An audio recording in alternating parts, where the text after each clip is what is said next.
அடுத்த தலைமுறை டிவியை பார்த்துக் கொண்டிருக்கிறீர்கள்.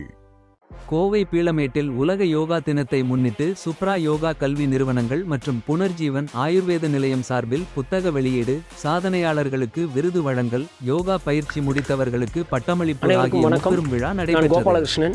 யோகா மாணவர்களின் அசத்தலான யோகாசன நிகழ்ச்சி பார்வையாளர்களை வெகுவாக கவர்ந்தது. உங்களுக்கெல்லாம் தெரியும், கடந்த சட்டமன்ற தேர்தலில் ரிசல்ட் வந்ததுக்கப்புறம் கடைசி 60 நாளாக உட்கட்சி பிரச்சனை, கட்சி தாவல், குதிரை பேரம், சோஃபா மாடல், பிளாஸ்ட் இப்படிப்பட்ட செய்திகள் மட்டும்தான் நீங்கள் வெளியே வந்துக்கிட்டு இருக்கு. மக்கள் அதை மட்டுமே ரசித்து கொண்டு இருக்கிறாருன்னு நம்ம நினச்சிட்ருக்கோம். இதற்கிடையில் எவ்வளோ ஒரு முக்கியமான பிரச்சனை நிலவிட்டிருக்கு அப்படிங்கிறத சொல்கிறதுக்காகவும் உங்கள் மூலியமாக இந்த அரசாங்கத்திற்கு ஒரு கோரிக்கை வைப்பதற்காகவும் தான் இந்த ப்ரெஸ் மீட்டை நம்ம ஏற்பாடு பண்ணியிருக்கோம். உங்களுக்கெல்லாம் தெரியும், அரசாங்கம் என்பது தனி மனிதர்களால் சார்ந்தது அல்ல. யார் இருந்தாலும் இல்லை என்று சொன்னாலும் அரசாங்கம் நடக்கும். அரசாங்க இயந்திரம் செயல்படும். அதுதான் நம்ம அரசியலமைப்பு விதியினுடைய கட்டமைப்பு. இப்போ ஒருத்தர் இருக்காங்க, ஒருத்தர் இல்லைங்கிறதுக்காக இந்த அரசாங்கம் நடக்காமல் போயிடாது. ஆனால் கோர்ட்டில் என்ன நடந்துகிட்ருக்குன்னா, கீழமை நீதிமன்றங்களில் தமிழ்நாடு முழுவதும் கடந்த 5 நாட்களாக, அதாவது 1 ஜூலை 2026 இப்போது நான் உங்களிடத்தில் பேசுகிற இந்த நிமிஷம் வரைக்கும் கோயம்புத்தூர் கோர்ட்டை பொறுத்த வரைக்கும் அரசு வழக்கறிஞர்கள் இல்லாமல் நீதிமன்றம் செயல்பட்டு வந்துட்டுருக்கு. இது முழுமையாக அரசியல் அமைப்பு சட்டத்திற்கு எதிரானது. வயலேஷன் ஆஃப் ஃபண்டமெண்டல் ரைட்ஸ், அதாவது ஜெயிலில் இருக்கக்கூடிய கைதிகளினுடைய அடிப்படை உரிமை அதை மீறப்பட்டிருக்கு. இது கான்ஸ்டியூஷனல் பிரேக் டவுன். அதாவது இந்திய நீதித்துறை வரலாற்றில் அரசு வழக்கறிஞர்கள் இல்லாமல் நீதிமன்றம் இதுவரைக்கும் செயல்பட்டதே கிடையாது, எந்த மாநிலத்திலையுமே. நீங்கள்லாம் பார்த்துருப்பீங்க, நிறையா இங்கிலீஷ் படத்துல எல்லாம் வார் ஜோனில், கிறிஸ்டோஃபர் நோலன் படத்திலலாம் பார்த்துருப்பீங்க, வார் ஜோனில் இருக்கும், வார் இருக்கும். அந்த 2ஆம் உலகப் போர் குறித்தான சினிமா படங்கள் எல்லாம் கூட ஒரு உத்தரவை தூக்கிட்டு ஒரு சோல்ஜர் வந்துட்டுருப்பார். அப்போது அந்த அடிப்படை உத்தரவுங்கிறது எவ்வளோ முக்கியம், அஃபீஷியல் ஆர்டர் எவ்வளோங்கிறது முக்கியங்கிறத வெளிக்காட்டுறதுக்காக அது சொல்கிறேன் நான். 30/6/2026 ஆல்ரெடி இருந்த அரசு வழக்கறிஞர்களுடைய பணிக்காலம் முடிவுபெற்றுச்சுன்னு சொல்லிட்டு ஒரு ஜியோ போட்டாங்க. அப்போது இந்த அரசாங்கம் என்ன பண்ணியிருக்கணும்னு சொன்னால், 1/7/2026 அதுக்கு ஆல்டர்னேட்டாக மற்ற வழக்கறிஞர்களை அங்கே நியமித்திருக்க வேண்டும். ஆனால் இந்த அரசாங்கம் ஏன் அப்படி பண்ணலைன்னு எனக்கு தெரில. என்ன காரணத்துக்காக அது நடக்கலைன்னு தெரில. 30/6/2026 அப்புறம் கோயம்புத்தூர் கோர்ட்டில் இன்றைக்கி வரைக்கும் அரசாங்க வழக்கறிஞர்கள் இல்லை. பெரும்பான்மையான கீழமை நீதிமன்றங்களில், ஒரு 2 மாவட்டங்களை தவிர பெரும்பான்மையான கீழமை நீதிமன்றங்களில் அரசு வழக்கறிஞர்கள் இல்லாமல் தான் இப்போது கோர்ட் ரன் ஆகிட்டுருக்கு. இதனால் என்ன பிரச்சனை அப்படிங்கிறத நான் சிம்பிளாக சொல்லணும். உங்களுக்கு தெரியும், இது எளிய மக்களுக்கு புரிய வேண்டும் என்று சொன்னால், ஒரு தாசில்தாரை ட்ரான்ஸ்ஃபர் பண்ணுறாங்க, ஒரு விஓஓ ட்ரான்ஸ்ஃபர் பண்ணுறாங்க. அப்போ என்ன பண்ணுவாங்கன்னா, அந்த ஆர்டிஓஓ கலெக்டர் என்ன பண்ணுவாங்கன்னா, ட்ரான்ஸ்ஃபர் பண்ண தாசில்தாருக்கு பதிலாக பக்கத்தில் இருக்க தாசில்தாரை இன்சார்ஜ் கொடுப்பாங்க. ஒரு விஓஓ ட்ரான்ஸ்ஃபர் பண்ணாங்க கூட வேறு ஒருத்தர் இன்சார்ஜ் கொடுத்துட்டு தான் அந்த விஓஓவையும் தாசில்தாரையும் பணியிடை மாற்றம் செய்வாங்க. காரணம் என்னன்னு சொன்னால், பொதுமக்கள் பாதிக்கப்பட்டு விடக்கூடாதுங்கிறதுக்காக. அப்படி ஒரு தாசில்தார் விஓஓ மேட்டர்லேயே நம்ம இப்படி இருக்கும்போது, அரசாங்க விஷயத்தில், அரசாங்க வழக்கறிஞர்கள் விஷயத்தில் இந்த அரசாங்கம் இவ்வளவு பெரிய தவறை எப்படி செய்கிறார்கள் என்று உண்மையாகவே தெரியலை. இது ஏன் பேசு பொருள் ஆகலை? இது எவ்வளவு சீரியஸான கான்ஸ்டியூஷனல் பிரேக் டவுன். அரசியல் அமைப்பு சட்டம் வகுத்திருக்கக்கூடிய விதிகள் அப்பட்டமாக மீறப்பட்டிருக்கு. நான் என்ன சொல்கிறேன்னா, உங்கள் அப்பாயின்மெண்ட்டை பொறுத்து, அதாவது அரசாங்க வழக்கறிஞர்களுடைய அப்பாயின்மெண்ட்டை பொறுத்து மெரிட்டை நான் கேள்வியே கேட்கல. நீங்கள் யாரை வேணாலும் தேர்ந்தெடுங்க, அது உங்கள் அரசாங்கத்தினுடைய உரிமை. அதை நான் அதுக்குள்ளேயே போகல, மெரிட்டுக்குள்ளே போகல. நீங்கள் அப்பாயின்ட் பண்ணுற அட்வொகேட்ஸோட குவாலிட்டி, அவங்களுடைய கன்சர்ன், அவங்களுடைய எக்ஸ்பீரியன்ஸ், இதுக்குள்ளே இல்லாமல் நான் எதுவுமே போகல. எனக்கு தேவை ஒரு பிபி, ஒரு ஜிபி அஃபீஷியலாக அப்பாயின்ட் பண்ணுங்கள். அதை விட்டுட்டு கடந்த 2ஆம் தேதி விசித்திரமான ஒரு நிகழ்வு கோயம்புத்தூரில் நடந்தது. என்னென்னா, கோவை மாவட்ட கலெக்டர் அவர்கள் மாவட்ட நீதிபதிக்கு தொலைபேசியில் சொன்னதாகவும், குறிப்பிட்ட 24 வழக்கறிஞர்களை கோவை மாவட்டம் முழுவதும் அரசாங்க வழக்கறிஞர்களாக பொறுப்பேற்க சொல்லியிருக்காங்கன்னு சொல்லி ஒரு தகவல் காலையில் பரவச்சு. நாம் என்ன நினச்சோம்னா, சரி காலையில் அப்படி சொல்லிட்டாங்க, அதை தொடர்ந்து அரசாணை வரும், அஃபீஷியல் ப்ரொசீடிங்ஸ் வரும்னு நினச்சோம். ஆனால் அன்ஃபார்ச்சுனேட்லி இந்த நிமிஷம் வரைக்கும் அரசாணை வரல, அஃபீஷியல் ப்ரொசீடிங்ஸ் வரல. இதில் ரொம்ப கொடூரமான விஷயம் என்னன்னு சொன்னால், எந்த விதமான அரசாணையும் அஃபீஷியல் ப்ரொசீடிங்ஸும் இல்லாமல் ஒரு சில வழக்கறிஞர்கள் நீதிமன்றத்தில் ஆஜராகி நீதிமன்றத்தில் ஆஜராகி ஜட்ஜு முன்னாடி எவிடன்ஸ் எடுத்ததும் ஒரு சில வழக்கறிஞர்கள் எக்ஸ்பீரியன்ஸ் இருக்கிற ஒரு வக்கீல் வந்து எந்த விதமான அடிப்படை ஆதாரமும் இன்றி எந்த விதமான அடிப்படை கட்டமைப்புமின்றி அரசாங்கத்துக்கு சார்பாக வக்காலத்து மெமோலாம் போட்டிருக்காரு. இது பியூர்லி வயலேஷன் ஆஃப் ப்ரொசீஜர். நான் என்ன சொல்கிறேன்னா, இந்த மாதிரிலாம் நடக்கவே கூடாது. உங்களுக்கு ஒரு உதாரணம், மாண்புமிகு அமைச்சர் கீர்த்தனா அவர்கள் வந்து ஆளுநர் முன்னாடி அமைச்சராக பதவி ஏற்றுட்டாங்க. நீங்கள் எல்லாம் தமிழ்நாடு முழுவதும் அதை நம்ம டிவியில் பார்த்தோம். சட்டமன்றத்தில் எம்எல்ஏவாக அவங்க பதவியேற்க வரும்போது அவங்க எம்எல்ஏவாக தேர்ந்தெடுக்கப்பட்டதுக்கான சர்டிஃபிகேட் அவங்க கொண்டு வரல. உடனடியாக அந்த செயலாளர், சட்டமன்றத்தினுடைய செயலாளர், அவர் அமைச்சர், அவரை என்ன சொல்கிறாருன்னா, நீங்கள் தேர்ந்தெடுக்கப்பட்டதற்கான சான்றிதழை நீங்கள் வந்து எடுத்துகிட்டு வந்தால் தான் நீங்கள் எம்எல்ஏவாக பதவியேற்க முடியும்னு சொல்கிறாங்க.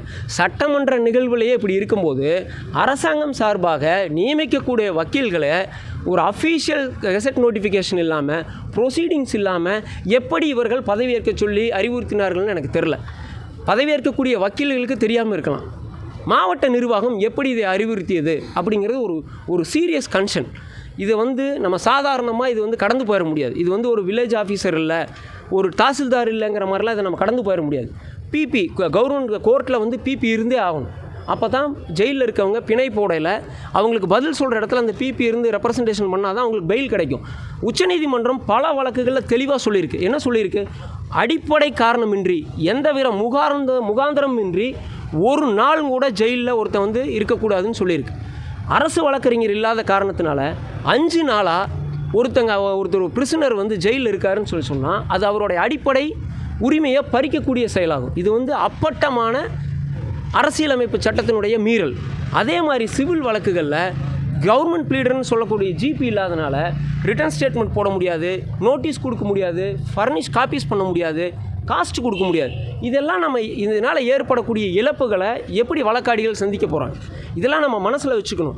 அது இந்த மாதிரி விஷயங்களை நம்ம வந்து சமூக வலைதளத்தில் எழுதின போது கீழே இருக்கக்கூடிய தாவக்கவை சேர்ந்த நண்பர்கள் வந்து கீழே பதிவிட்டிருந்தாங்க, பிபிஜிபியிலன்னு பொய் சொல்கிறீங்க, அனிதா ராதாகிருஷ்ணனுக்கு எப்படி பெயில் கிடச்சிச்சு, இப்போ திமுகவை சேர்ந்த ஒருத்தருக்கு எப்படி பெயில் கிடச்சின்னு கேட்டாங்க. அவர்களுக்கு விளக்க வேண்டிய கட்டாயத்தில் நாம் இருக்கோம்.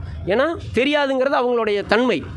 நான் ஹைகோர்ட்டுக்கும் சுப்ரீம் கோர்ட்டுக்கும் ஸ்டாண்டிங் கவுன்சில் கவர்மெண்ட்னால் நியமிக்கப்படுவாங்க. மாவட்ட நீதிமன்றங்கள் மற்றும் மாவட்ட சார்ந்த நீதிமன்றங்களில் அரசினால் ஆட்சிகள் மாறும்போது அந்தந்த மாவட்டத்துக்கு நீதிமன்றங்கள் நியமிப்பது முறை. இவங்க சொல்கிற பெயில் கிடைச்ச கோர்ட்டெல்லாம் பார்த்திங்கன்னா ஜுடிஷியல் மேஜிஸ்ட்ரேட் என்று சொல்லக்கூடிய கீழமை குற்றவியல் நீதிமன்றங்கள்.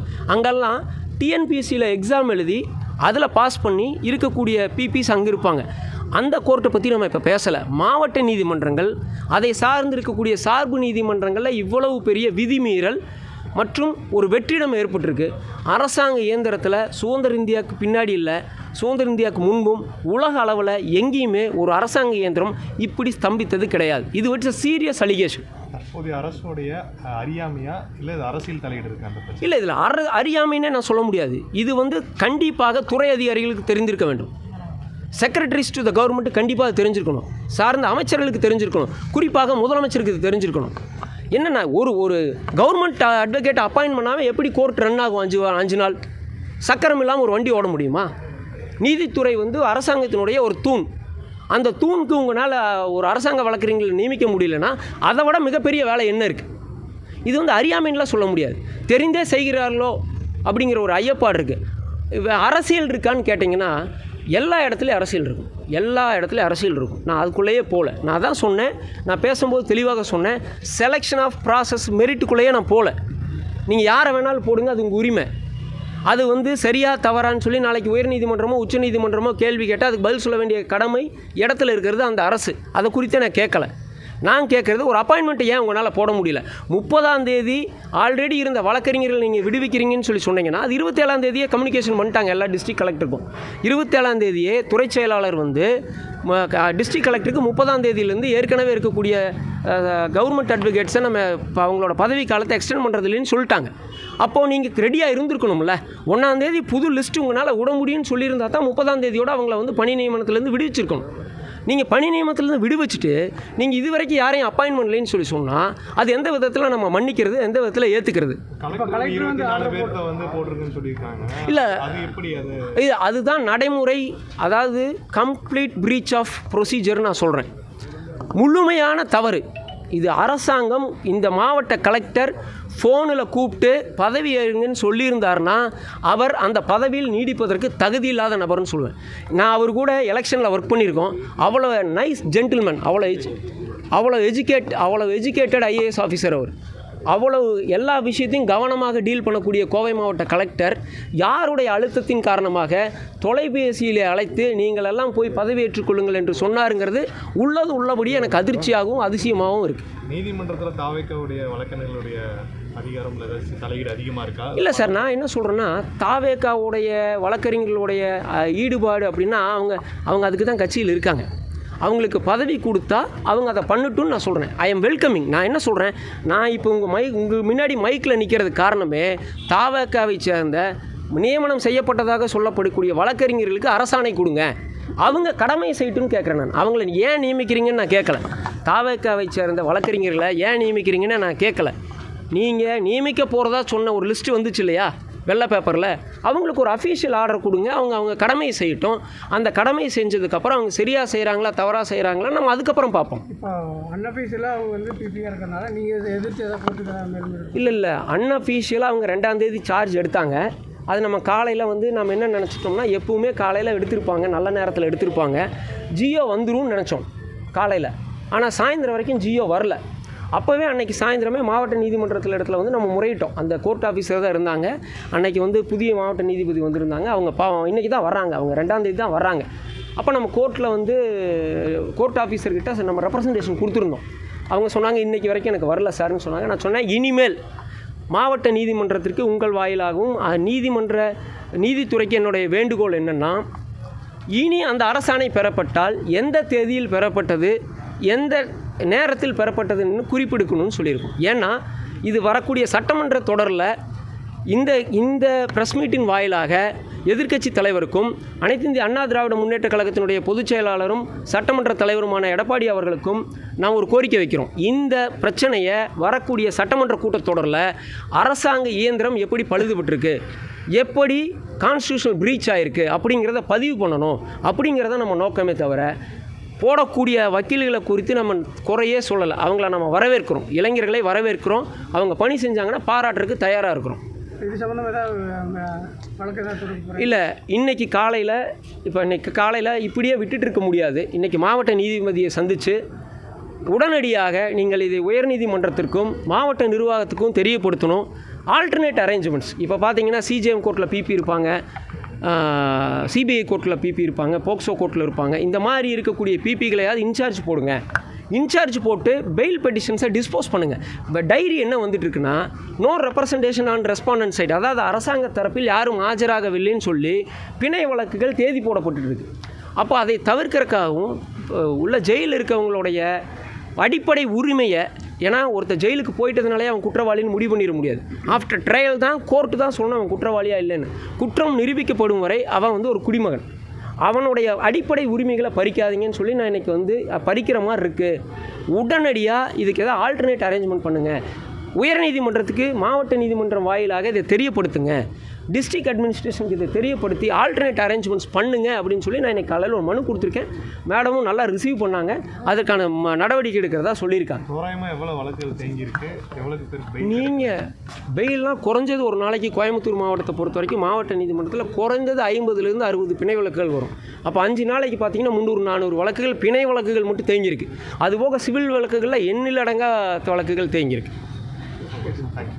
ஒரே நிமிஷம், இது வந்து நம்ம எல்லாத்துக்கும் புரியணும் இல்லையா? இப்போ நம்ம சொல்கிறது புரியறதுக்காக ஒரு விஷயம் நான் சொல்லிடுறேன். நான் என்ன சொல்கிறேன்னா, படித்து சொல்கிறேன், ப்ரொசீஜரையும் ப்ரோட்டோக்காலையும் ஃபாலோ பண்ணுங்கன்னு சொல்கிறேன். ஜென்சிகட்டுக்காக சொல்லிக்கிறேன். அப்போ தான் இது ரீச் ஆகும். நன்றி.